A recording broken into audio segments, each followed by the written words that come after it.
It's my last night in the city, and I wanted to see Lady Liberty. The Staten Island ferry will take you right by her, and it's free if you didn't know. And there she was, this statue I'd seen in films and books my entire life, lit up like a giant nightlight for the city that never sleeps. I'm here at BC Boys Square in NYC. I mean, this place was just dedicated to the BC Boys. This is where Paul's Boutique used to be. I mean, couldn't be a bigger fan of the BC Boys. I'm so excited to be here. It's raining, and all I can think of is a hot slice to warm my soul. Artichoke Pizza was a no-hassle joint that welcomed us in from the cold, with a variety of special pies for whatever mood you were in. It was just what I needed, and the portions were generous. From Grand Central Station, we took a train to our little getaway that many city folk escape to for the weekend, a place called Sleepy Hollow. But before the spooky set in, we indulged at the Tarrytown train station bakery for some coffee and deliciousness. What's just happening right now? A squirrel at Sleepy Hollow Cemetery just threw an acorn at my face. I felt the wind of the acorn go by my ear, and I heard it go da-da-da-da-da down the hill. Why do you think that happens? I think they're territorial and they don't want me here. I don't know what's scarier, ghosts or bubonic plague squirrels throwing acorns at you, like chucking them at you. Sleepy Hollow at the end of September through October becomes a little bit spooky. The town really embraces Washington Irving's legend of Sleepy Hollow, which he wrote elsewhere in his life, but based the fiction on real elements from the town he'd visited often as a child. I will say that I believe the town has its foot halfway in the water when it comes to embracing the full possibilities this narrative could impact on the economic side for them.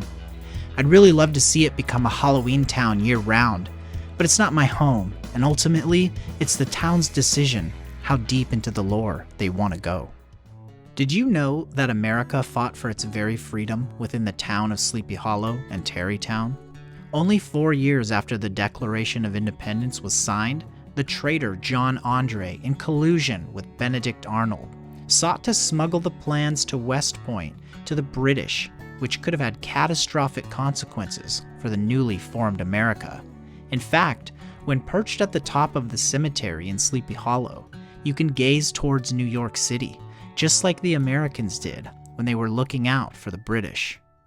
I may be outside of the city, but my pizza craving was satisfied the world over at Beekman Ale House, with great beer and even better pizza. You don't believe me? Just look at Yelp. Set on a scenic landscape with a view of the Hudson, the Rockefeller Mansion Cuycut is like a vivid dream of wonderland, where each turn showcases a beautiful piece of art and landscape that leaves you in awe. It's one of the most romantic places I've ever been. Today, I'm here at Sunnyside, which was Washington Irving's home outside of New York City.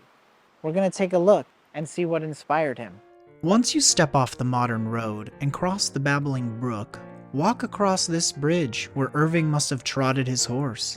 You'll walk past a gate and travel down towards the Hudson, where Sunnyside sits. This is where Irving retired and helped his many family members have a beautiful place to live. He was a kind and generous man, and it's a wonderful thing to see his legacy preserved. I want to thank you for joining me on my trip to New York. My advice for anyone going is to stuff your face with all your favorite foods as often as you can, to see amazing architecture that's fully woven into the fabric of America, and do it with someone you love going on adventures with. Thank you for your patience with my page lately. I lost my younger brother on Thanksgiving Day, and I haven't been able to come back to such a happy time in my life where he was still here and my heart had not yet been broken. I've decided that I'll travel now carrying not only my passion for architecture, history, and food, but carry him along with me so he can enjoy all the beauty the world has to offer. Lots of love to you, and I'll see you on my next adventure.